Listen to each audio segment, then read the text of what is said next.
Hello, friends, and welcome back to Stories About Entitled People. A very selfish beggar opens our video today, so get ready.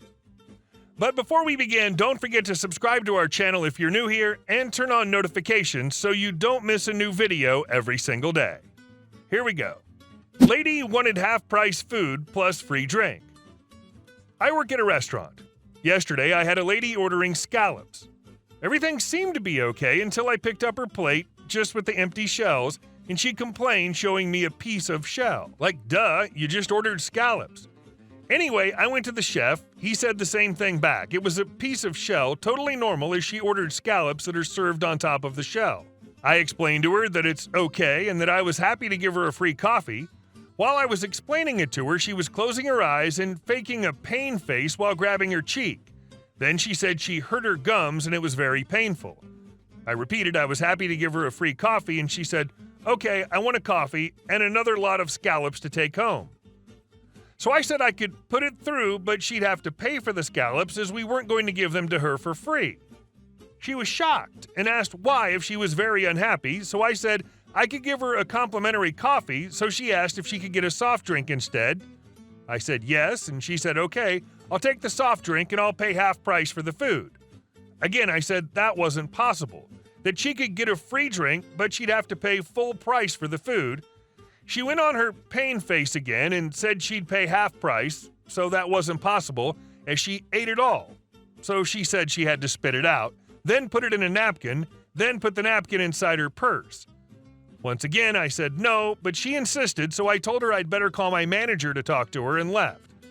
When my manager saw her, he told me that it wasn't the first time she was trying to get free food, but that she knew him and she knows he won't give her anything for free. Just as he said, she accepted the free drink and paid full price right away. I guess it was the first time she saw me and thought she could get away with it. Well, she didn't. I guess she does the same thing everywhere she goes. What a miserable existence. And our second story. You want that invoice paid? I live in a small village where pretty much everyone knows who's who. I like it a lot. It gives me a sense of security that I feel is underrated in today's society. Friends and neighbors help each other with moving, remodeling, etc. My mother-in-law wanted to have her driveway redone. Being the good son that I am, I ordered supplies and got some friends and family members to come help out on a Saturday, after which there would be some nice cold beers. This is before Corona, obviously. One of my friends, let's call him John, is more of an outlier and doesn't get around too much. He's a bit timid, but otherwise a very nice guy. I thought it'd be a nice idea to include John in the working party so he'd get to know some more folks from the village. With the work done and the driveway finished, we thanked everyone that helped for the much appreciated effort. Not too soon afterwards, I received a letter. It was an invoice sent by John for the hours he worked, multiplied by a not too shabby hourly rate. To say I was dumbfounded would be an understatement. It's well known that this kind of work is for free. If you scratch my back, I scratch yours. Or so I thought. I come by John's a few days later to ask him what the invoice is all about. He says it's no big deal and that he's done it before. He can't be expected to give up his Saturday to work on somebody else's driveway. He says he thinks this is fair and that he wants to be open about it. I soon understand that John isn't going to change his mind, and I don't want to get into an argument with him. So I pay John myself because I'm rather embarrassed to tell my mother-in-law. A few weeks later, we're at a get-together where John happens to be too.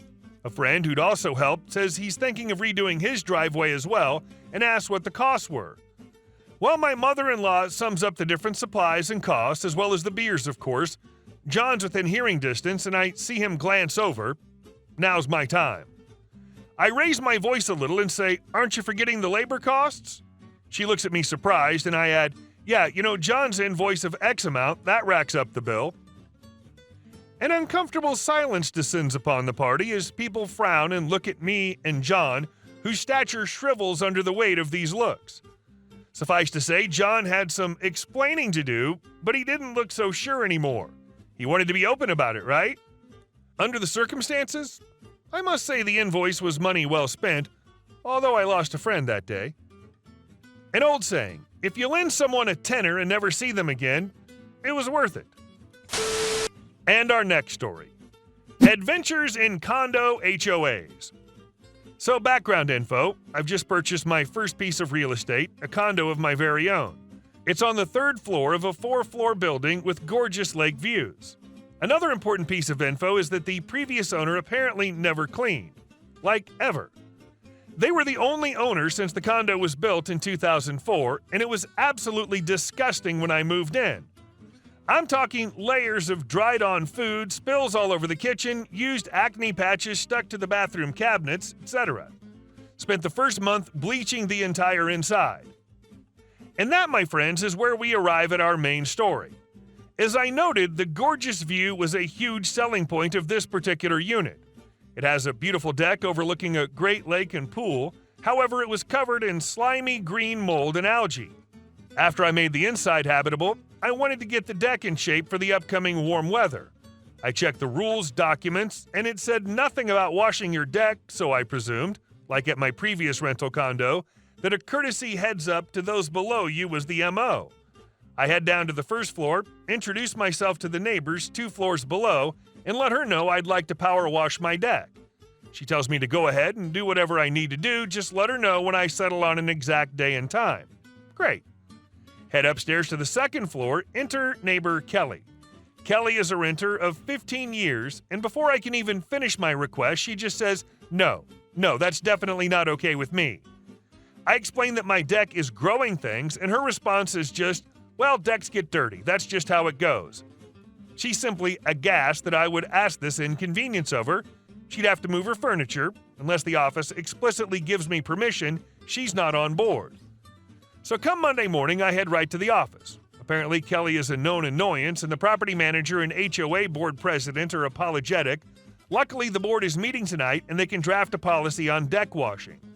A week later, I get an email that Kelly has lobbied a member of the board, and as a result, power washing of decks is not allowed. Apparently, some neighbors dislike the sludge that drips down as a result, but good news, I can wash my deck the old-fashioned way with a scrub brush, garden hose, and soap. What would have taken 15 minutes of power washing turns into an entire day of scrubbing. I mix a homemade, eco-friendly deck wash that needs to be scrubbed on, left to sit for 15 minutes, and then rinsed off. Due to the level of grossness, it took many applications and disgusting green suds are flying everywhere. Kelly is fuming.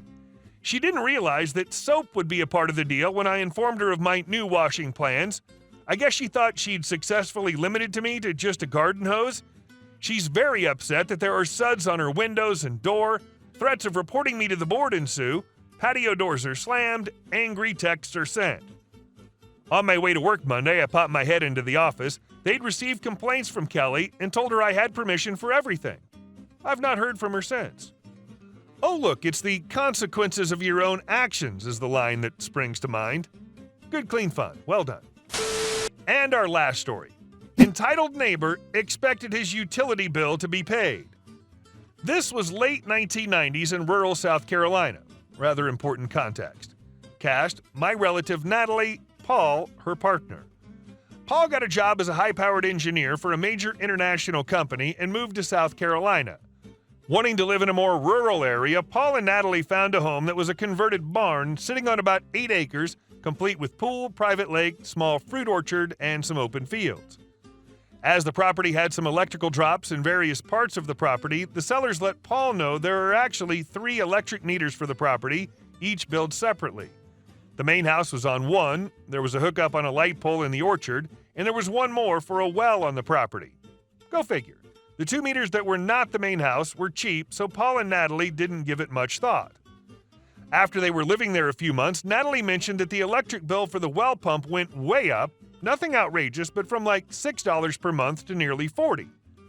Curious, I did some back-of-the-napkin calculations and found that the quarter-horsepower pump would have needed to run 24/7 for about 25 straight days to use that much electricity.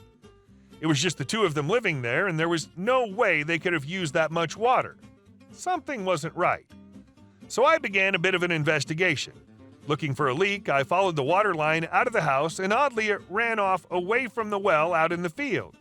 I followed the line back into the edge of the woods behind the barn and found, much to everyone's surprise, another well with its own pump powered from the main house. So what the hell was this other pump in the field for? And I started digging. Surprisingly, that well ran to the neighbor's house. And that's when we finally get the full story. The neighbor was the pastor at the church where the former homeowners attended. They had an arrangement that the former homeowner would let the pastor get his water from the well on the farm property, and the former homeowner just paid the bill. But somehow there'd been an electrical fault to ground. I don't really understand electrical stuff much, and the meter was spinning almost nonstop. That's why the bill spiked. So Paul, not wanting to rock the boat, offered the pastor continued use of the well if he would fix the electrical issue and get the meter into his name. But he refused. He insisted that he had a right to free well water at Paul's expense and got rather unpleasant about it. This was what God wanted, and similar proclamations were hurled Paul's way. Fine. His well, his pump. Paul gave him a couple weeks' notice and disconnected the electrical meter. No pump, no water, no longer his problem. Rather than agreeing to reimburse Paul maybe $80 in excess bills over a couple of months, paying to get the pump fixed, and taking over the rather modest bill, we saw a well drilling rig at the pastor's house a few days later. Must have been thousands of dollars. To cap it off, Natalie talked Paul into doing something else with that well. They did fix the pump, ran a new water line, and built a bathroom with showers, all for their brand new campground. The campground didn't last particularly long as a business. It mostly just covered some basic expenses for a few large events each summer, but if not for the pastor's obstinance, it might have never existed at all. Save $100, spend thousands. Not the sharpest collar in the closet. Hey guys, thank you all for watching the video. I'll see you in the next one.